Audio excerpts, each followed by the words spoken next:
welcome, Nick. It's such an honor to have you. I know both of us were talking about just before we got on this call how excited we were because we have both a professional and personal relationship with you, and we value your wisdom. I mean, just look from the working genius perspective of you. Your traits are you provide incredible wisdom and counsel for others, and I have personally experienced that over and over again. And I'm sure Dom has had some of that wisdom rub off on him in his journey. And so to be able to spend this time with you, it's really exciting. And just a little bit about Nick. Nick's been involved with real estate for many years, first as an attorney and then as a real estate broker. His personal motivation is to offer his clients a level of knowledge and service that is several cuts above average, providing truly superior service with a smile. As an attorney, he helps clients with business and real estate transactions, as well as estate planning. With business, this involves helping form entities. He assists with company governance, buying and selling agreements and contracts. With real estate, this practice includes commercial lease review, drafting, amicable dispute resolution, and sale facilitations, all that really fun stuff. As for estate planning, that involves the drafting of complete estate plans, including wills, trusts, powers of attorney, health directives, and more, all the things that you really don't want to do on your own. And you need someone like Nick. And then as a real estate broker, and I've experienced his team, they are fabulous. They work with residential, commercial, business purchases and sales. The residential team loves helping families get into and out of homes for themselves and for their investments. He personally also does commercial brokerage if you're a business, focusing on purchases and sales of multifamily, industrial, retail, office space. And as a regional manager of something called Murphy Business Sales, which is a DBA of Maloof Properties, he also oversees a very skilled team of business brokers to help market and sell businesses on behalf of clients looking to exit their business. All in all, his team helps families with the essentials regarding their business planning, real estate needs, and estate. So basically, you need to call Nick. That's what that says. Couldn't have said it better myself, Justin. Thank you. So welcome, and excited to kick this off. So, So Nick, I mean, Justin laid through the very diverse set of services that you provide. So I would love to have us start off this podcast with you sharing with the audience your origin story, and just kind of how this gradually unfolded as you were entering into the field. And I know you started out with business brokerage, so perhaps we could start there. I did, and that was sort of by accident. I had graduated from undergrad a little bit early, and so I had some time before law school was to begin. I knew that was the direction I wanted to go. I had there for about 9 months, and I wanted to do something sort of business-wise and productive.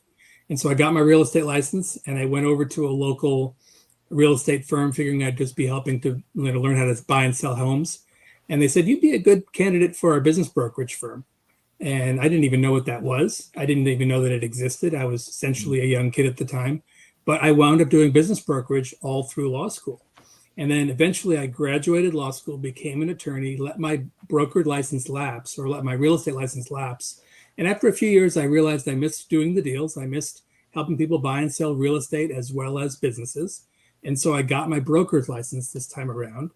And eventually that grew into Maloof Properties. And eventually I became the manager of the office I used to work for years ago while in law school. So now I've got this really interesting practice where I've got a law firm and I've got a brokerage company that complement each other really well.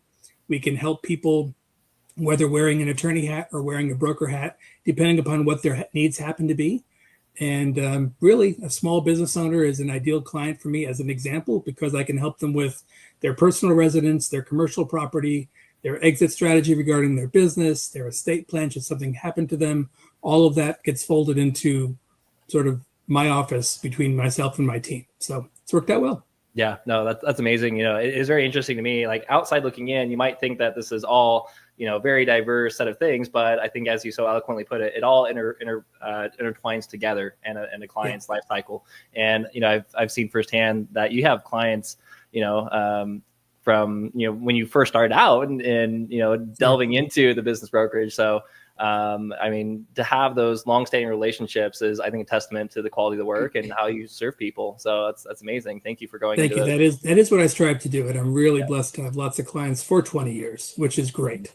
And they're friends as well as clients, and they trust me to a high level, and I'm very honored by that. And I just do my best to serve them well, and they can see that I'm earnest in that regard, and that takes it a long way to me being able to really and truly help them, and be a confidant for them, not only on the technical legal stuff, but also sort of what they should do as opposed to what they have to do.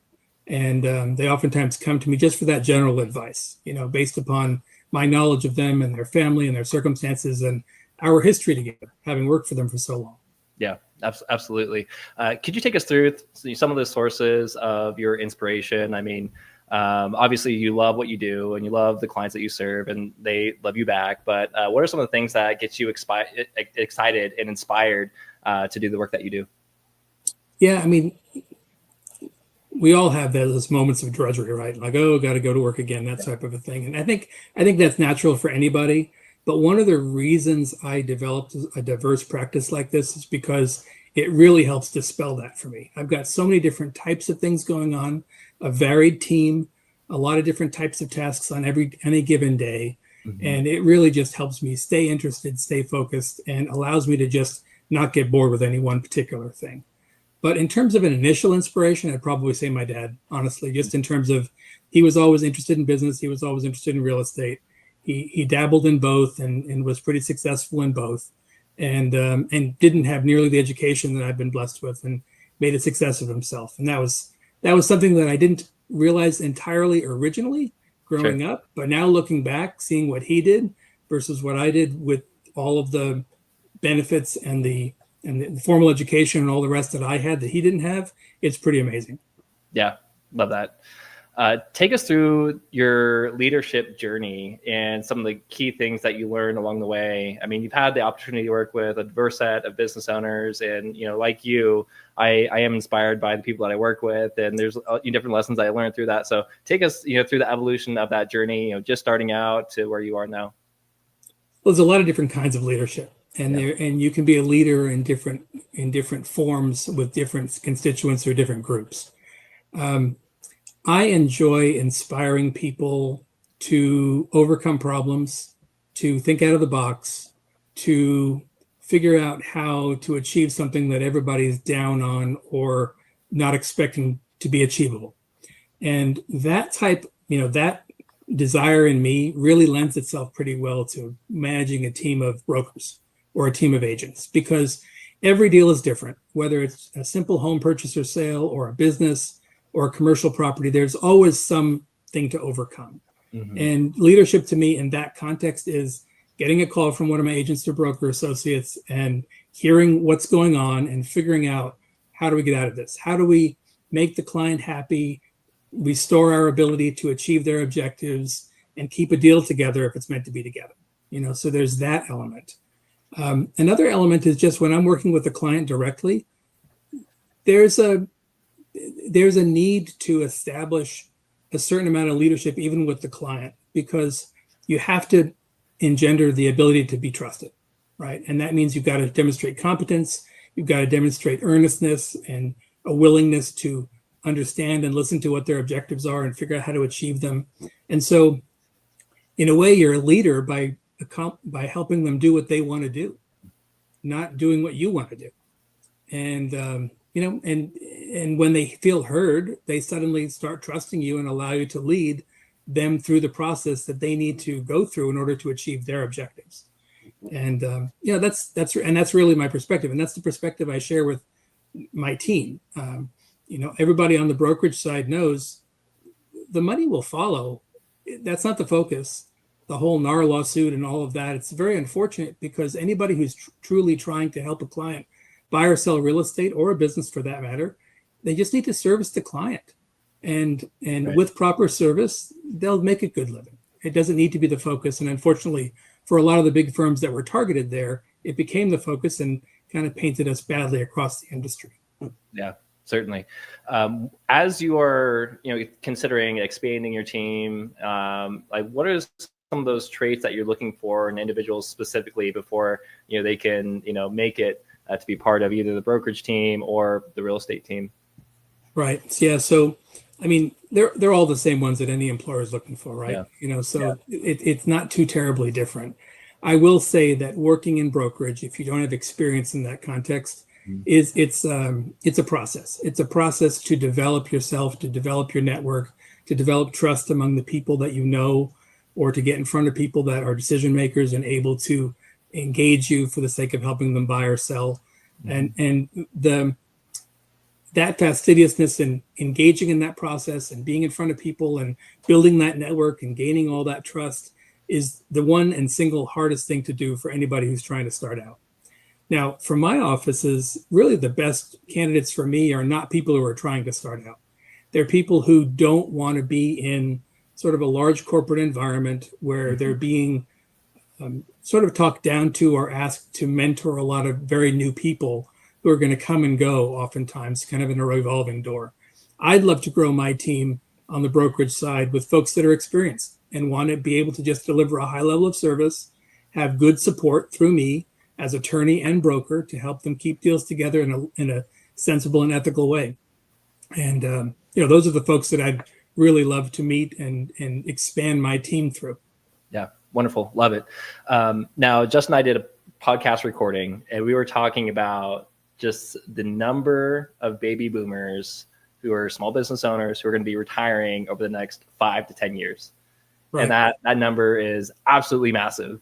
Mm-hmm. So would definitely love to hear your perspective in not only, the industry where it's at right now, but your insights as far as what is to come over these, 10, 15 years. Sure. So as far as where the industry's at right now, it's very interesting. I was told from the very beginning, when I really knew nothing about business brokerage, that business brokerage is among the industries and fields that is most insulated from the ups and downs of the economy. Because when the economy is doing great, there's money, there's ambition, there's confidence. There are people who want to be business owners because they want to be business owners. When the economy is not doing so great, people are laid off. They have a few bucks from their big corporate job. They want to be their own boss because they don't want to be laid off again. And so there are people who are buying and selling businesses for that reason. And so, from an industry perspective, there's always opportunity there if you're interested in buying or selling. And interestingly enough, it's not particularly geographically focused, whereas the housing market is very geographically sensitive. Business brokerage really isn't. And so from an industry perspective, it's a pretty steady one. It takes some work to break into it, but it's a pretty steady one. In terms of what you pointed out, in terms of boomers and the transition that's happening now and will continue for another 5 to 10 years, all I can just say is if anybody's watching that is in that situation or knows somebody who is, now is really the time to begin planning. Because, we've always heard the cliche, begin with the end in mind. And when it comes to exit planning, that's really especially true. Because if you want to have a successful exit, that does not simply involve closing the doors and locking the key for the last time. If you want to actually get some money for your life's work and, walk away and pad your retirement accordingly, then you got to plan for that. And the planning involves, restructuring the business, maybe restructuring how you take deductions, getting a sense of what the business is worth now and what key factors might improve its value, stepping out of the business a little bit so that a buyer isn't intimidated by having to take on all that you as an owner do currently and figuring out how to do that. All of those are factors that need to be thought of in advance, ideally, in order to maximize value. It's the sad situation when somebody calls me or a member of my team and says, I've been diagnosed with something awful and I need to sell. And that's really a sad situation, of course, but it also impacts the value because the perspective is completely changed. There's a sense that there's no time to fix anything, and we're just going to have to deal with the sale based upon what the business is right at that moment. And that could be a big disadvantage. Yeah, no, absolutely. A lot of the small business owners I talk with, as they're getting older, as they're thinking about their retirement, like the thought of selling their business feels completely overwhelming. And there's a lot of, facets to it. And a lot of them have their personal identity wrapped up in what they've built and what they've accomplished and their product, their team, everything. There's a lot of value intertwined with that. So how do you help business owners? Like, how do you help them just get started? Right. All right. Well, it's a personal process. I've had people cry at the closing table, and I know everybody on my team has as well, because they have invested their life into their business. Retirement is somewhat uncertain. Maybe it's anticipated as being boring. Maybe, who knows what the circumstances are. But there's a lot to consider when making that decision. And so it's absolutely important to really understand what a client's motivation is, what their timeline is something pushing them to do this. Is there a diagnosis in the background or a fear of one? Is there a desire to move closer to grandkids across the country or do something else that requires them to step away in the short term? And understanding what their motivation is really helpful. But also preparing them that, maybe they can achieve their objective and be closer to grandkids, for instance, to use that example, but it's going to be a radically different life, than being the boss at whatever they do and in their own company. And helping them understand that. And most of the time they say, oh yeah, I got that. I understand. And I'm kind of ready. And then they find out that they're not quite kind of ready, but that's okay. That's part of the process. But I mean, it's all important to have a conversation, not only about the details and the numbers, but also about, what are they trying to achieve in life, on a very basic and practical level. Yeah, no, I think you nailed it spot on. Like there's oftentimes with this process an intellectual knowledge, but they haven't yet recognized it in their heart. Absolutely. and that's a process in of itself, and that takes time. Sure. And sure. One of the things that I really encourage a lot of my clients to really think about is like, okay, well, when you retire, like what are you retiring to? What is your new purpose, right? You can't just plan to golf all day and stay at home and watch TV. Like there has to be more than that, right? So just one of the things that I found personally helping this process along is helping them to truly identify, okay, what is my new next chapter in life going to be? What does that look like? Who am I going to spend my life with, etc. So, and Justin, I know you have some perspectives on that as well. But. Yeah, I mean, one of the things around that is what we talked about in another video, which we have a clip for, which is that idea of the purpose vacuum. Like so many people, it's in the head, like they want to retire, they want to do this. They think playing golf and vacationing is going to be amazing. And then they do it for about 2 weeks to a month. And then they realize that there's no purpose there. They've lost their identity, and having their identity as a vacationer is not going to do the trick. And they have to identify something that has meaning that can fill the gap of the identity that they found in being the business owner of what they were doing for 20, 30, 40 years. And if they can't do it, those are all the people that go back to work, and they're like, oh, I was missing it. They'll use an excuse like, oh, can't be under the wife's feet. It's like whatever it is, but it's really, they lost their identity. They lost their purpose, and they went looking for it. And the only place they thought they could find it again was back working, Yeah. Sure. It's a stressor upon selling a business. It absolutely is. And there needs to be some advanced thought on what that purpose is going to be after the fact.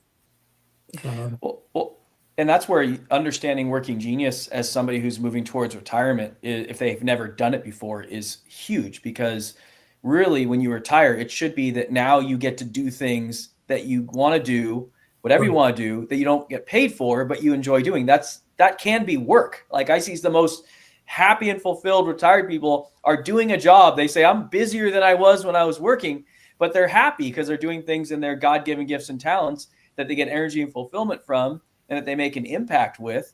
They're just working more for a charity now or for their church or whatever it is, but they're still working. It's not stop working. You should work your whole life, but you should be doing things that you love, that light your fire, Absolutely. Yeah, so Nick, one of the questions that I'm hoping kind of, take us through is like, as you're, the beginning stages of helping a client, what are the common mistakes that you see a lot of people make when they're trying to sell business themselves, or if they don't have that same knowledge and experience? Let's say they're not working with an experienced, a broker in the sale and transition of the business, and how can people avoid that? And there's a lot of common errors they might make. Some of them are easily corrected, some not. One of the initial errors would be sort of misunderstanding the value of their business or how it would be valued even. A lot of times, and that doesn't necessarily mean that they overvalue their business, although that does certainly happen. It could be that they undervalue it, or they fundamentally misunderstand what's driving value. If the business doesn't make a whole lot of money, but it has a lot of valuable equipment, then it's going to be a challenge to sell the business for the value in excess of that valuable equipment. And that may not really click very well or be very well accepted by the business owner. On the other side, if it's making a lot of money, it's not far to look on the internet and figure out what a multiple might be relative to that number, and then just sort of pick and hope for a very high multiple when the industry, for whatever reason, doesn't support that. And so, it could be an undervaluation or an overvaluation, but that's a pretty common one. You also mentioned the business owners, and there are many who go about trying to sell the business on their own. That usually involves being a little too loose with their own numbers, maybe with competitors or key vendors or key clients even.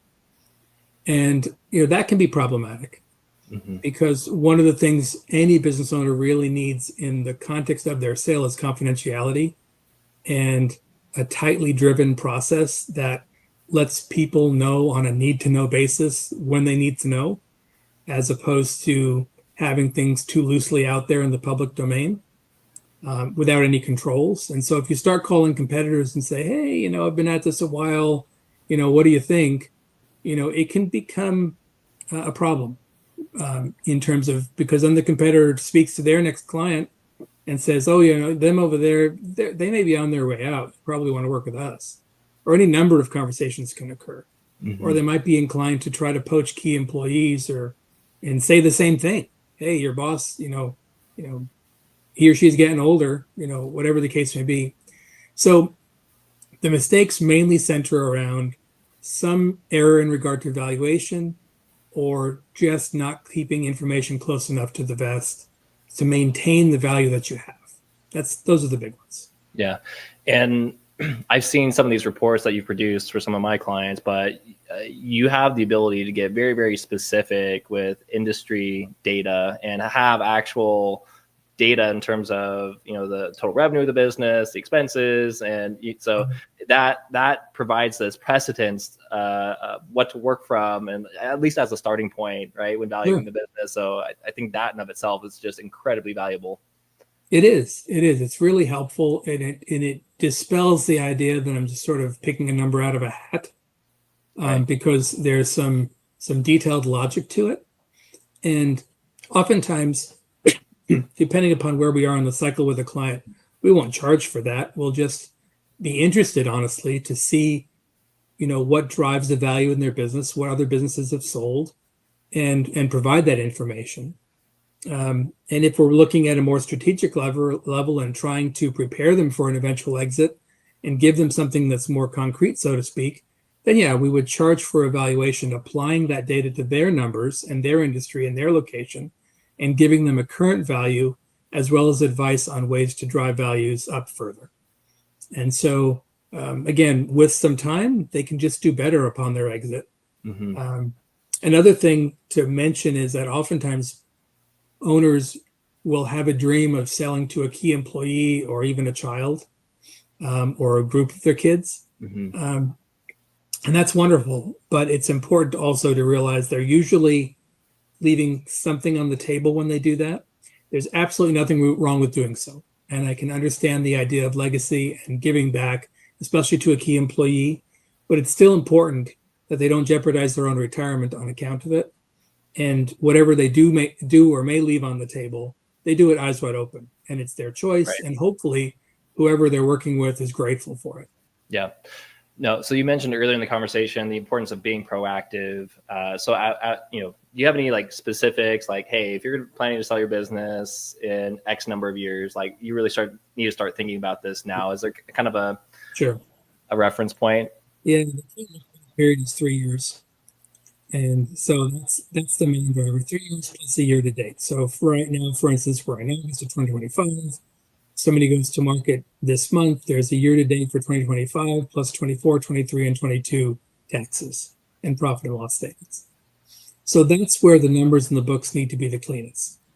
And one of the key specific things to do as soon as possible is make it so that year over year things are directly comparable. You're not changing how you post different expenses or how you post different income, making it confusing as to why a certain expense item went way up in one year when really it didn't. You just posted the numbers in a different category. Also, taking personal expenses through your business, a significant part of that is entirely legitimate, but some of it at some point it's not, or it's counterproductive. And so if you somehow are in the habit of finding 10,000 in extra deductions, driving down your net income by 10,000, then, if you are at a 3-time multiple, then that's 30,000 of value that you could achieve.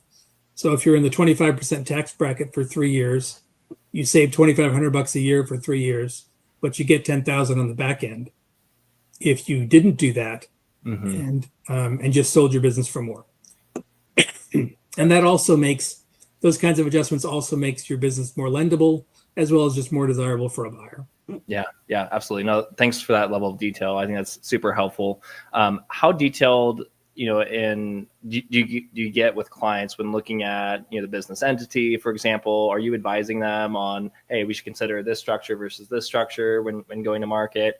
I mean, from a legal standpoint, and given your legal background, like how detailed do you get on that front? It depends upon the size of the transaction. Most small business sales, most businesses funded by the Small Business Administration, which is to say less than $5 million in value overall, are asset sales. They're not entity transfers. And so with an asset sale, their corporate governance is important, but not nearly as important as if somebody were expected to take over their entity and take over the liabilities that that entity has created. So the entity creation issue or the corporate governance issue is really one for those starting up and wanting to, open up a business or acquire a franchise or buy a business themselves, perhaps, or for those trying to maintain a business and ensuring that that entity is providing the proper liability protection that you want it to be providing. I'll leave it to the CPAs to make sure it's providing the tax savings. Yeah. But so that entity will serve different purposes during the startup time and run-up period of operating the business and hopefully growing it. Hopefully it's saving taxes and protecting from liability.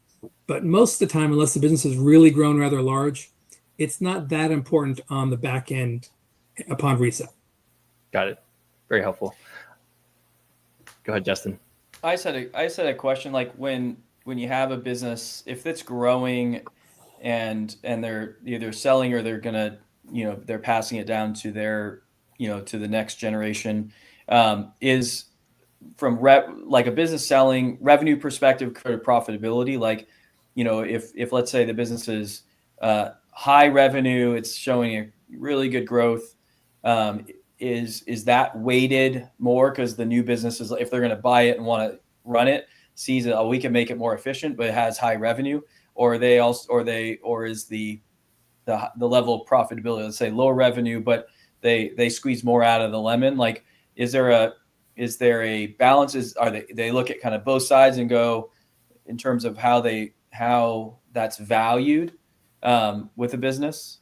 Does that make sense? It does. So Main Street business brokerage, again, those types of businesses that are sold with SBA financing, for instance, under $5 million, most of those buyers there are not strategic buyers who are already in the industry trying to expand through acquisition. Most of those buyers are individuals who, for whatever reason, want to become entrepreneurs. Maybe they worked for another company and have experience in the industry, but now they want to have their own company in that same industry. And so for the strategic buyers, then it's absolutely, the numbers are important, but they're important in a different way because they're important in terms of how economies of scale could be achieved and how the strategic purchase could add to their bottom line, even if whatever they're buying doesn't have a particularly great bottom line. It has market share. It has top line revenue. For the most of the Main Street buyers, though, who aren't looking at it strategically in that sense, they're not trying to glob onto their existing business and expand through acquisition. They're mainly driven by profitability and probably don't want to buy a business for very much if it's not already profitable. It'll be a hard sell to do so. Possible, but much harder sell. Yeah, makes sense. You've mentioned the SBA as a lending option a couple times, and interest rates have been pretty high lately. So how often do you see a seller business with the option of seller financing? Is that a pretty common thing that you would see people doing? It's very common. It's very common. Oftentimes sellers are hesitant, but the statistics show that those who have sold with seller financing get a higher number because SBA loans are expensive, not just in the interest to be paid, but also in the guarantee fees and other fees that are charged up front by the government and whatever private bank is working with the government to do the loan.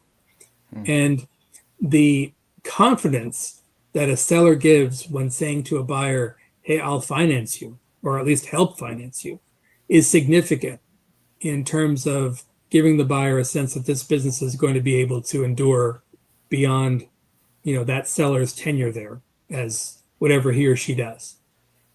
So yeah, it's an important question to address up front in talking with sellers, what their comfort level is for seller financing, how that changes their tax structure upon sale, how that changes their retirement outlook if that's what they're heading into. Can they endure the risk of potentially not getting the money? And if they can't, maybe you accept a lower transaction price in exchange for SBA financing to get cashed out. All that comes into it. Yeah, very helpful. You talked about changing landscape. Artificial intelligence has been in the news. Nick, I'm sure you're starting to see it. I see it everywhere. Oh, sure. How do you think that might change the way businesses are bought and sold, and how do you think it's going to potentially disrupt some of these different industries? Are you more optimistic? Are you more pessimistic? I mean, I know a lot of companies are able to use AI to be a little bit more profitable. Maybe they don't have to have as many employees. So we'd just love to get your high level perspective on all of that. It's pretty high level. Honestly, I haven't dabbled with it maybe as much as I should have, Sure. But I've heard anecdotally a lot of interesting stories. Colleagues in the legal profession, things coming out by the different bar associations where people have been disbarred for using AI totally inappropriately. They were in a jam and did a brief to a court, and the AI did such a bad job that the court basically called them on it and eventually led to their disbarment. There's a lot that AI can do, but there's still a lot that it can't do. And I think at this stage in its development and in its usage, we, with good old traditional intelligence, need to be very discerning on how we use it and what we do with whatever feedback it provides. I think it can quickly assess lots and lots of data far faster than we could. So you give it a table of all the comps for a business industry, for instance, and no doubt it can assess all that pretty quickly. But it can't assess what the seller really wants out of a transaction, or how he or she wants to go visit grandkids more, or what the tax liability is with a changing environment. There's a lot that it can't do. So, it's a tool to provide another opinion, a classically dispassionate opinion, since the thing isn't even alive. But it's not something, in my opinion, at this point in time, to be relied upon. Sure. Yeah. Not for anything as important as valuing a business, whether it is buy or to sell, whether a business is a good one or not. Not for things as personal as an estate plan, or even as important or foundational as forming an entity like a corporation or an LLC. I mean, I won't lie, a lot of those things are form driven, but the details that aren't form driven are really important, and I would not for a moment trust AI to make them. Yeah, most certainly. AI doesn't have a soul, right? Right. And so I think, with something as important and as intimate as selling your business or talking through your estate plan, yeah, people absolutely want someone who has that experience, who's helped, other individuals through that whole process, that understands them, not just as, understanding their financial situation and their goals and objectives, but them individually as a person. So I totally agree with you. But, over the next, 5-10 years, I will be very curious to see how businesses can use AI to continue to optimize operations or, create more content in a way that, can help them grow and expand their business. So I'm just kind of curious to see if you're, seeing, any hints of that. Well, I have a few doctor clients. And what's interesting is those professions that involve the hard sciences, I think, are the most likely to be most impacted by AI. I've seen several stats about how quickly AI can read an MRI and identify an abnormality and the level of accuracy that it can do so. And I've also heard from those same physicians that that's true, but it still takes a human's eyes to confirm, and there's still a factor of error that is wildly consequential if you just run with whatever AI says in either direction. Starting them on chemo when they don't need it is bad. And of course, not giving them cancer treatment, for instance, if they do need it, is also bad.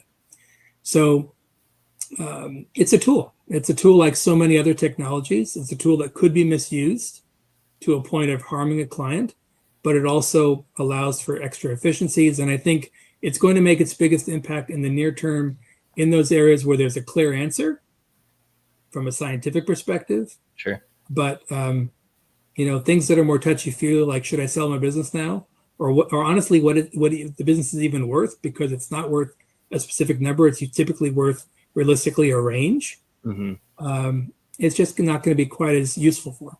Yeah, most certainly. So with the vast volume of baby boomers retiring and looking to eventually likely sell their business, at what point are you seeing, specifically in terms of like a dollar amount, where there's going to be some interest from private equity, for example? Or do you feel like right now still the vast majority of businesses are bought from, someone who's looking to go into the industry or by a competitor? I don't know if you have a gauge for when private equity becomes part of the equation. Yeah, I don't know what the stats are, but I mean, a big part of GDP is from big companies. But if you just simply look at the number of companies, there aren't that many big companies relative to all the small business that's out there. And so in terms of who private equity pays attention to, I get an email every day from somebody saying we're looking to acquire businesses with X number of revenue, or in these industries, or with this amount of profitability. And sometimes when I know the office has a listing in that area, I forward it along to a member of my team. But generally, those inquiries are for businesses that are in up and coming industries and either have a lot of strategic value for the other players in that industry, or they're in boring industries and everybody knows they have to spin off a lot of money. And in those cases, it's typically those PE firms are looking for 7 figures or more in EBITDA or seller discretionary earnings. So again, maybe not the area where most small business plays, but definitely worth considering. We have taken a few different businesses that we've represented the private equity route first. We're not M&A experts, and that's not where we mainly play, but we have great resources to tap into that world if need be and if it makes sense. And in one instance, we spent a little while focusing only on PE as a buyer, and it didn't work out, but we wound up selling to others that not in the PE space for a very strong number. And in another instance, we actually had success in getting several inquiries and proposals from a variety of private equity investors and are currently negotiating that now. So, it all depends.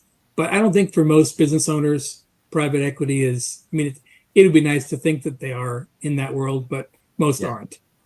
Yeah, certainly. Well, it actually has kind of surprised me. I have some clients in the security industry, and like, he received a cold email from, a PE firm, and he forwarded it to me. He's like, this is interesting. He's, not looking to sell his business now, but like even the fact that is, on his radar, and like that there was a general inquiry. So, personally, I'm very curious to see where this goes over the next 5-10 years. I think, PE is realizing there might be some opportunity. So we'll see. PE also realizes that subscription services are a great source of driving revenue. Yep. And most people who have some type of security service are basically there by subscription. Yep. And so many other features on our vehicles and how we consume entertainment and a variety of other things have moved the subscription route. Mm-hmm. And that's a bit of a darling among private equity because they see it as a cash cow. Yeah, absolutely. So as you help a business owner, make this transition, like who is part of the professional team that you're engaging with to make sure everybody's working together on the same boat and supporting the client? So every transaction is different. Sometimes the small ones are the most complicated because everybody has, the margins are so thin in terms of, that extra few $100s or $1,000 really makes a difference to a seller. So maybe those have an expanded team because of fear or concern. But generally speaking, most of the transactions involve and should involve attorneys and CPAs. That really is the core. And if there's a need, then it makes sense to also involve, other professionals. Mm-hmm. Certainly, if there's good planning in advance of going to market, it would involve professionals like the both of you. Somebody to say, well, what are you going to do with the money after the sale is concluded? How will it assist with your retirement? What's the tax ramifications on selling now versus later? Or even for Justin's perspective, preparing the business for sale from a cultural perspective, figuring out that the right people are in place so that it has more value on account of it running better and being more easily acquired by somebody else, and assessing whether that person has the right skills. So in the focal point of marketing and selling the business, attorneys and CPAs primarily, but in terms of good planning, both of your skill sets are really important. Mm-hmm. Yeah. Excellent. Well, Nick, I know that you're also involved in, supporting the community and giving back to the community. Perhaps you could tell the audience about some of the things that are near and dear to your heart. Sure. Yeah. Thank you for that. So I'm a Christian, and that belief framework is important to me. And that also drives a lot of the other areas of support that I and my family has in terms of organizations, whether it's my own church or other organizations that do a variety of different things in the community. I've always had a sensitivity to kids. I'm adopted myself, and as such, I feel myself very fortunate to have been adopted into a great home. I honored my dad a little bit ago in one of your prior questions in terms of inspiration for me. And so, things that involve kids or preserve the family or promote the family or help kids are really close to me. And I've been on a variety of boards, and that's always been something that's been close to me as well. I've also been involved in a couple of veterans organizations. I think they provide a fabulous service. The sacrifice among our veterans often goes unnoticed, and organizations that help highlight that and create gratefulness in the broader community and provide assistance to those that have suffered in one way or another, I think is a great thing. So those are the kinds of organizations that I like to give back to and do quite a bit. Yeah, love it. Excellent. Well, anything else? I mean, I see we're coming close to time here, and definitely want to make sure that we give you the opportunity and space. If there's anything else that you want to share with our audience, anything else that we may have missed in our discussion today. I have one other question, but I want to go with that first. Go with that first. Are you sure? Well, if there's something pressing on the mind that you'd like to share, but I just have one other question that I think would be sure. Yeah, I wouldn't say there's anything pressing on the mind, so to speak. I mean, I do a lot of different things. They all interrelate. Prospective clients that have some of those needs, not all of them, that's certainly fine. I'd be honored to help. I enjoy being part of a client's team, and I think a client always needs to have a team and some circumspectness to make sure that everything fits together, not just whatever I may be handling, but other family members that might be impacted or other professionals that may be involved or engaged. So, no, it's just I appreciate the opportunity, and I think there's a lot of need out there for good, earnest service in the different areas that I provide. So, looking forward to doing more of it. Excellent. So here's my question. One of the things that came up throughout our conversation is in different ways, like clarity and trust. Like, I know you, I know what your strengths are.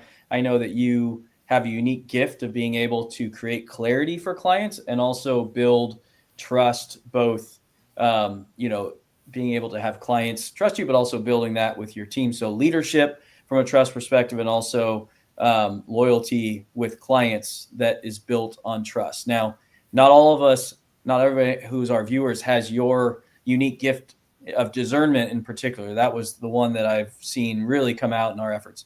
So I'm just curious, like, kind of piggybacking on some of the previous conversations of like things that are so natural to you of how you build trust, since foundation of everything is trust. Like, what are some of the tools or some of the just things that come naturally to you of how you build trust, but what are anything you can share that would make a leader coming up be able to, use some of those tools of how you uniquely build trust with your clients and with your, your employees, that's so impactful in how you're able to build the business, 20 plus year clients. That type of loyalty doesn't come without building trust, right? Sure. Well, that's true. And it's interesting. Conversations like that really remind me how fortunate I am in having been able to be in a position to build what I've built. Not that it's so great, but I am proud of it. I do enjoy helping clients as I do. And I think the key thing to what you're asking, Justin, is really a willingness and a genuine concentration on listening and being attentive to what a client is saying. When you're expressing things back to a client and they're in a consultation type mode, whether I'm helping them buy or sell something or create an estate plan or form an entity or review a lease or whatever the case may be, it's, they have in their mind a sense of what they need, and that needs to be acknowledged and probably most of the time redirected so that their eyes can open as to what value a good attorney or a good broker delivers, so that they can really see the pitfalls and really see how to achieve what they want to achieve. And all that starts with listening really closely to being able to discern, if I could use that word, what they think they need, and then quickly compare that to what you believe they need, and having that conversation to test whether your understanding is accurate or not. And once you get to that point where everybody's sort of on the same page, to use the cliche, and we're clear that this is what they need and this is how they need to accomplish it, then that's just a great starting point. We all just know at that point what needs to happen. And the client isn't unsure about how you're going to do it. And they have because you've truly listened to them, they have a high degree of confidence that you're going to be able to accomplish it because they've felt heard. And so I really enjoy those consultations where I get to listen, which is all of them, and mirror a little bit about what I'm hearing to ensure that I'm hearing it correctly, and then add to that in ways that add value and help establish that I can help them achieve whatever they want.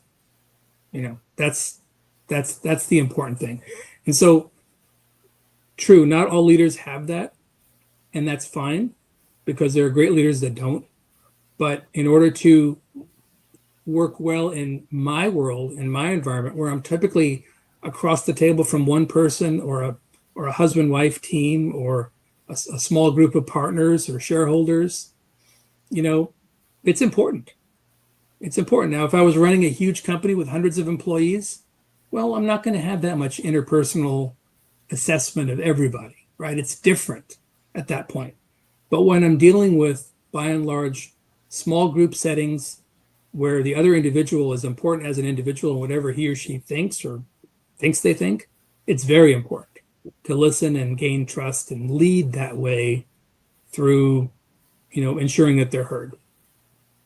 Well, and I want to piggyback. One little thing is the big companies actually need what you're describing more than the little companies, because the big companies need the trust. They need to be able to have listen and have understanding and fight things out, and they need to have clarity that they understand each other and the decisions that are made and then that everyone's on the same page to move forward. So I would say, yeah, you can't maybe know every single person the same interpersonal level, right? But that clarity that you can help them create, that understanding, that listening, that building of trust, those are traits that everybody needs. It's just not everybody knows how to do it or takes the time to develop it. Yeah, that's what's fascinating about what you do, Justin, because in those bigger companies, you establish that trust by having a strong culture that is accepted and understood as being whatever that company stands for. And establishing that culture is partly leadership, but it's a lot of other things too. And it fascinates me how to get to that point in building a bigger business, because mine's not bigger, and I'm fine with that. I have no desire to be a massive residential firm, commercial firm, or certainly not law firm, because I do like that interpersonal connectedness that I have with the folks that do work with me or for me. But to accomplish that same thing somehow through culture in a big firm is it's pretty special if you can achieve it. Yeah, it definitely takes intentionality, a lot of it. Right. You can't just just wish it to be there. So it's right. Yeah, no, this has been really fun. And one thing I know Dom's gonna ask or want to ask, so I'm just gonna throw out there because I'm already talking, is like, how can people find you? Like, what are the ways that, because you gave tons of really good wisdom and insights and great information. Like, how would they find you? How would they find Mr. Maloof? Well, I'm malooflaw.com, maloofproperties.com, and then murphybusiness.com as well. Murphy is the business brokerage arm of Maloof Properties and a national franchise to help with that work. And it's, if I may, Nick at Maloof Law and Nick at maloofproperties.com are great ways of reaching out as well. So, of course, TikTok. all your TikTok oh my goodness, videos. Yeah, no, I'm a great dancer. Yeah, just go to TikTok. You'll find some great content. Yeah, not so much TikTok. I'm on LinkedIn though. Yes. I'm on LinkedIn. One of those 500 plus people on LinkedIn. Yes. But no, it's not too hard. With my name, it's not too hard to find, especially if you focus it in on Sacramento. But thank you for asking, because I'd be delighted to help any of your clients or anybody looking or watching this that is intrigued or might need anything that I might provide. So thank you. And the number one question that I get asked about you when I am not related to the former Kings owners. Nope. Everybody, Now you all know. Ask anymore. It's not. There's no relation. Let it go. Yeah, all right. Yep. There probably, just to be particular about it, there probably is some relation, but it's distant because it's a big family. That last name is really common in the Middle East, and so there's no way to necessarily trace, no easy way to trace the connection. And I certainly don't get tickets then or now. So. It's like me in the Studebaker car, same thing. It's like, no, if we go distant, there's a car relation, but it's not anything that I can hang my head on. Yeah, exactly. I knew where you were going with that one. Yeah. Well, let's do. People always like, are you? Like, no, I'm not. Yeah. I know where they're going every time. Yeah. 100%. Because I listen. Maybe that's it. Yeah, no, you're listening and you catch on, and they're going down that little rabbit hole, and you're like, nope, that rabbit hole Right. is closed. Not me. I stuffed it. There's no way into that rabbit hole. Exactly. Well, thanks for your time, Dom. Any last words of wisdom? No, I mean, amazing conversation. Nick, you and I have had the pleasure to have mutual clients and partner and work together. And you've always been on the dot and amazing at everything you do. Not only just really thinking about, the end goals as you outlined, but the overall well-being of clients and making sure that everybody's working together on the same page. So really continue to appreciate your partnership and everything you've done for not only supporting me personally, but the mutual clients and relationships. And so, yeah, if you're thinking about, taking that first step and evaluating your business and, being that journey, definitely include Nick Maloof on your to-do list. Thank you very much. It's an honor. Yeah. Excellent. Thank you, my friend.